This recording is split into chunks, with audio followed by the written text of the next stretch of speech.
phi chỉ là khó cho nên trâu đan thiết đa chỉ đa tàu khó mò chỉ mò rồng cho nên của tề là hai tí lò xí chỉ lì sợ tàu cho nên của chê một chiếc tàu kế là hai tí lò xí chỉ lì một tàu kế tụi này ô không đua tàu p tụi này ô không đua tàu cầu gì lúc xong cầu ô lúc xong là người chỉ lì rồng thêm một tàu kế chỉ lì rồng là giờ lên đó lên gì có giờ biết tàu ba chú giờ lên đó có giờ tụi chú ở tây p tây lụt thọ tụi chú có sao lụt nhất đó phần đó phần đó mà thợ trong sao này cái sao thì giờ biết thọ bây giờ tàu bên chỉ bây giờ gì giờ biết khó có giờ thấy họ trong tàu bây giờ lên đó bây giờ lên gì trong lên nó sư bây giờ mỗi giờ trong tàu biết tìm mình nhớ thọ mò bây giờ chỉ là một bao giây biết tìm mình nhớ thọ giây bây giờ chỉ là một na giờ lên đó có giờ biết tụi ba chú và có giờ tụi dùng mỗi giờ trong cơn cầu tàu bây tụi chú ở giờ bây chỉ bao giờ bây chỉ bao hai tiền có giờ mỗi giờ từ trong tàu bây là tụi chú có giờ tụi số bao giờ tụi mua ổn định tụi chú nhiệt thiết cũ tụi bảo trì tàu để khổ cao ở trong cái gì nhớ tàu lúc xưa ta trả tàu lúc xuống ở phẳng là gạo y là nó tàu lúc bây châu lúc cậu oli là một tàu lúc cậu y lúc cậu ly đó là tàu lúc chi liền là nó chú Giêsu qua trâu có phòng có mỏng có bút trâu y tôi cứ nó tôi chú có bút trâu thì tàu chạy cái chạy điện đầu chú Giêsu có tôi chú có chờ nước đi họ lúc họ lọt họ tua có chờ đi lòng đã lúc họ vẫn sinh nhung thế cái ta cậu cho nên sao xìa tua nên tụ khen sao chẳng cái để tới tuần trả lời do tua nên tụ khen là sao chụp liền là sao cái sao là do tôi chú không nó tôi chú giờ giờ lúc này giờ thầu lò nếu chỉ một cái lòng bảo nếu ổn định lòng trâu nọ thế hay cho cái sĩ tua nó nhiều hồ chìa mà tôi chú rồi đi tên nào tên chú là tôi cho khi chỉ tàu lên nghĩa lên gì là tôi cho khi chỉ tàu ít tôi cứ tôi cho khi chỉ tàu đó là nó nào tôi chú tôi giờ bị lên nào tôi chú tôi giờ chơi giờ coi giờ tôi chú ở một họ cái bỏ rong tôi chú có trên được trâu in lúa cái sủi xia dừng用cái tờ trả sau đó in nó là chỉ in màu thì ông trâu mình không nào tôi chú có tuần đi to có ba mình là nó nào mình tàu chạy cái mùi dân lại thì tia tôi chú của cả trâu chứ sáng tại giờ mình tàu chạy cái mùi dân lại là nhiều cái xia thì có tuần chụp pli yon trâu mình yon trăn không thiên họ tu tại giờ mình nhớ tu sĩ xuống của tàu nhớ tu cái tờ trả lúc xia không từ thiên họ từ là có giờ tuần tròn này có giờ tuần tuần đi to có giờ tuần phòng công một pha trâu mình thiên chứ giờ sự mình dùng trên hệ tiền thâu khoản là muốn gì bây giờ tiền nhiều là cái chân lù nhiều là cái tiền tiền nụ thêm một xem bố cả là dùng một tàu giờ cái sự xe cái từ thế nhiều là trâu trâu này là nông làm để chỉ sự cái lên bề bố cả những cái kinh doanh chẳng kinh nhiều như giờ cũ yếu thấy yếu thí tàu yếu đi tàu yếu tí tàu cái kiểu như xe cái kiểu học lại nào cái ba trâu cứ mua tụ keng còn để chuẩn chỉ cái nào cá nhau rồng nên gì này giờ ít tụ chỉ chạy lúc chỗ lúc gì còn để rất phử chân chạy cao lúc này không có lù sợ ít tụ chỉ chạy trong trò lúc chỗ lúc gì thế tất cả nó tụ chỉ có bút trò này cái giờ cái bao có thể để tiền nông nhà tư là còn để tàu chạy có muốn rùa miền để chỉ số có suy để ở trong tụ chứ nhớ tụ lúc xưa nó tụ chỉ có phòng có một ba tàu chỉ mùa tụ miền chạy này giờ ít tụ miền chạy và tụ tàu lúc chỗ lúc gì thì anh thấy tụi nhiệt chạy và dòng li hạt tiền mua bao tụi mình nhiều nhà thầu lò lò cái tụi chỉ bao hạt tiền nửa tê cho tiền trả chơi là giờ hạt tiền họ mua mua ghê nhớ cho nửa luôn luôn đọt chế dòng li hạt bé chỉ bỏ thì giả và cái nhiều xe hậu nửa thật thì chỉ tàu đầu lên từ dòng li hạt tiền nửa pin nó chỉ tàu tê rõ mỏ tàu là ba tròn nửa tụi khen tên cái tên tàu thì giờ tao này tụi khen pin vua là rù cái pin ta là rù sư giờ lên đó tụi chú có tao lồng nhất đó còn đời bây giờ thì chỉ như đó còn gì xuyên gì cho chỉ như đó còn gì chọn gì trả đó ít tụi nên tư giờ lên đó ở châu tụi chú có giờ tụi gì xuyên gì cho tàu nên在mua là nó còn này tụi khen dùng một xe một giờ có giờ tụi gì chọn gì trả đó này tụi khen còn tụi khen tới đó tên trả lúc chế dù họ lựa chọn một thông cả tờ một trò to hồ để cầm lúc chế rồi chân má chân trò để có lưng bể thế tôi chưa giờ giờ tiền mua món kia nhớ trò hồ nừ để uống trà đúng trà đông rồi giờ hai tiền và hai số gì tròn để mình tụi khen xí lò để có lưng bể có phòng công một bát tròn thì còn những món đang ra sầu thế chỉ là sự我个州诶他个着他个土你得叫你走给应该只差到你不看个你要么着好我好旅好吧这了呀你要么着好tu lu cho lu gì你要么着好thay你tu chỉ chế một trâu nè sao cái我个得tiền nung gì thế yêu cái trâu他个风个một trâu ni tu chỉ có bao tiền chỉ một thiên thần mông cái lúc này nhá trong dia tiền cho cái我个是多得头了，một trâu cái lúc得chờ得mình tôi mình nhiều là một cái有么得种话那单子用路注意配tên giờ dân giờ lầu tờ trả trong cái lò nông nào tờ có lưng bề khép họ tê bên mình tê cái tờ trả năng dân用路thì xí mù cái bố trong này giờ cho cái người tàu là một trâu có lúc tê chờ tôi chỉ yêu có thể để tiền đâu giờ từ là có ba con người tàu chạy công nghệ rồi có sự ở châu lên gì ở châu có phòng có một ba trâu tụi nhiên giờ mẹ tao nói thế xử lý nhớ trâu yêu sĩ hay tha trả trâu nên không nó hiện dân用cũ lò ở trâu niệm tàu bỏ xuống trâu sang tôi đang tu giờ trâu niệm tu khen tàu chơi tàu chạy hiện dân用有老威lúc chỉ trâu niệm ít tu lo giờ yêu trâu có một cái tờ trả trâu lúc chú lý gì u liên nó ấy ban chú ở trâu lúc xưa nên không niệm nó niệm tàu chân tàu chạy niệm cũ tàu chơi làm tại có lương bề dân用do tua chỉ cái vấn đề cái tờ trả là nó làm tại có lương bề tua dân用sĩ lúc xưa tại có đạt về đời tộc của chúa cái có bút cho nên còn nếu mà có cho nó bùn họ họ nên tụ khen thế chỉ sau ít khỏi chơi chân chạy chỉ sau một cái một số là ít khỏi sang cái anh chạy đó nên tụ khen cái dân用gì là họ lừa thế cái có ba đồ nữ còn nếu mà có tốn chủ bì nhau thế nếu mà cho có lúc phải chỉ cho cái chọn cá chọn cứng rồi nên thế cái có trao tụ chứ giờ lên đó một lúc xưa thà trả lúc xưa không nó bị cho cứ ti nên giờ thì lo bây là sĩ thả các sao lù là sau lên nó bây là tay thọ tụi chỉ có cho công muốn là ba lên nó bây giờ hai tiền bây giờ vài tiền bây giờ nên xí bây giờ sẽ cho các một chế tụi chỉ bây giờ nên xí bây giờ mù họ tư thì bây giờ xí có xí chế thêm một giờ有找多了有人行个是车是的是热天里多早，但是万主我找个也别多万主，我要到错考错路时候，错他站错考错路时候，第一次了是第一，那是第路时候的，要领导我找，他个phòng có một ba trò, trái này nọ thế, tụi chỉ có phòng có một ba trò bền trên nọ thế, tụi chỉ giờ giờ hai tiền, một cái phải cái tiền phụ lo, tiền tụi tiền xài ở lúc này nhà chỉ phụ co là do hai tên lâu là cho có chơi là rủ là nông nọ tôi chú thọ có chợ thọ có ba có chợ mì nhựa có số tu một số bố có thìa để biểu có trâu giờ lên tới một lúc xưa nó cho đầu có tụi tan vô cho cứ cho chơi nên mà nhau để bị thiếu trâu tôi chú sử dụng để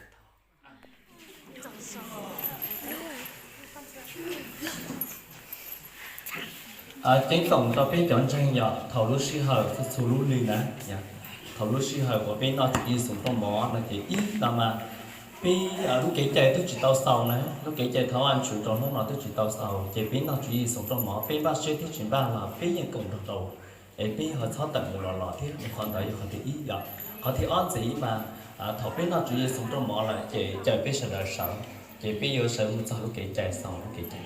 thầu thầu khi tàu này liền này còn này họ tàu tuyết báo của liền là họ chủ trong nhớ đầu lúc xưa ta trả nó chỉ mà ở luôn giải xét đầu biết được Chúa Giêsu nếu mua yếu lọ thế nên có ban chủ cho cho nên là bây giờ chủ cho lên gì sợ giờ bị một tiền khăn lục là giờ tiền tha đặt tiền kế khử cho lọ của lúc cái chàng cho sao Chúa Giêsu có cho cái tua thay bị lúc sọ là bị bài tiền thọ bị mua phi trâu cò bị nọ luôn dùng nó là giờ ý giả tranh tranh của ba thân gà biết sao kiến tranh là đã tận đây EPO có trong tuổi Chúa Giêsu luôn về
và chỉ cho lù ít khó nhớ trò hậu phần đời mắt thầy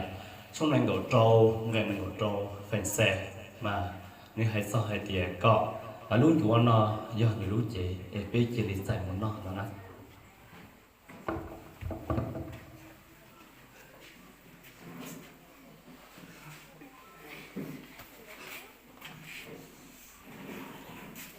lùa mùa Giêsu tua sống nó cao đi Giêsu xin con hãy nhìn nơi được xin đừng cho cha nó về lúc xưa đã vào về lo Chúa Giêsu sống đừng cho cha nó về lúc xưa đã vào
quan trọng trong lý bây giờ đang chế định là bây giờ tàu phải chỉ là mà tụi chỉ tao luôn nhớ đó phần đời ít cầu lên thầu trong cầu in là lên này ngọc lót thành xe lên đó mà này hay cho hay tiền lúc vốn nó cho cũng lúc chế nên chế lên giải muốn nó nên vốn ở nên thuê ở trong cũ nó này vậy lúc chế nó cũng lúc chế cũng một trong này nó nên chế lên giải muốn nó mà nên thuê ở trong cũ nên chế tụi chỉ tao luôn nhớ đó phần đời nhận chế tao bây giờ đây nó chế bây giờ đây tổng xí là chế bên nó ok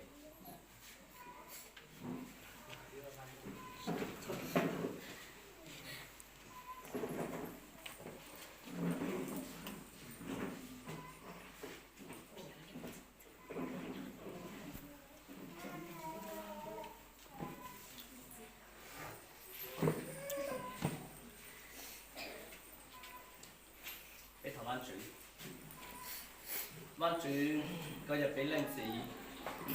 tu chữ có đây là gì thì có đây liên nó thì cho cái chọn xã của môn nông về cân gạo điều sang nó khâu lên nó rồi phải take cái tập thổ bây giờ linh đỡ nhớ trò lúc xưa họ nó bên giờ sang lúc cái chạy vẫn nó chỉ sống có trong mỏ của có ok mình đã thực thi giờ linh đỡ lúc xưa họ nó bây giờ nó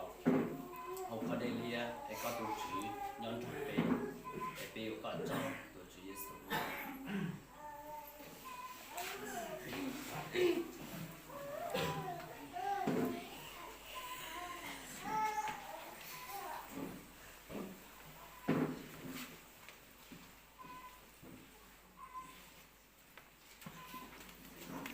Giêsu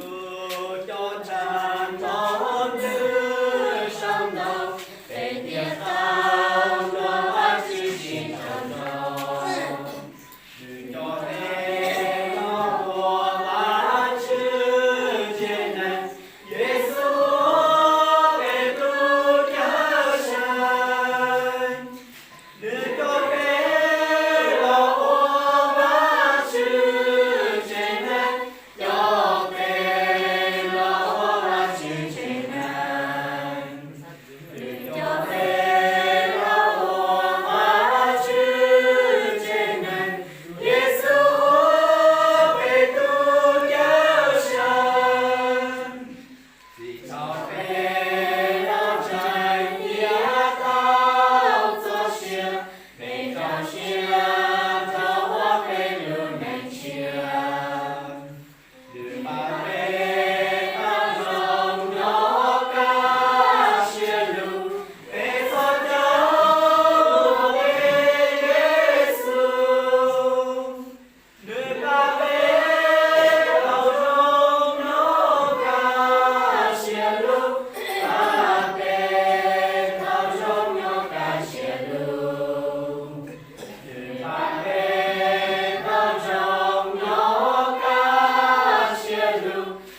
lần chỉ bị nó chỉ cho ông bác sĩ thế họ tại xí lắm để tụi chỉ tao lù nhớ đó phần đời ý cầu điện thầu trong cậu y là đây là một trí nếu như thế mấy hạt thì thầu của nó mà ta người mua lúc khó là quý dạng cầu đi là nó quý dạng cầu đi bên nước của nó chỉ sử dụng mò là chỉ bên nước của nó chọn chọn đời nó nên là nó vậy như thì lúc khó nó do ba chữ tên lúc cho chế chia uống mua củ chọn trà uống lúc gì thì chọn hầu này hầu lúc khó nó như thiên lý luận chọn chọn củ nó lại vậy thì các bạn chữ trao cái sẽ lại thầu chi lại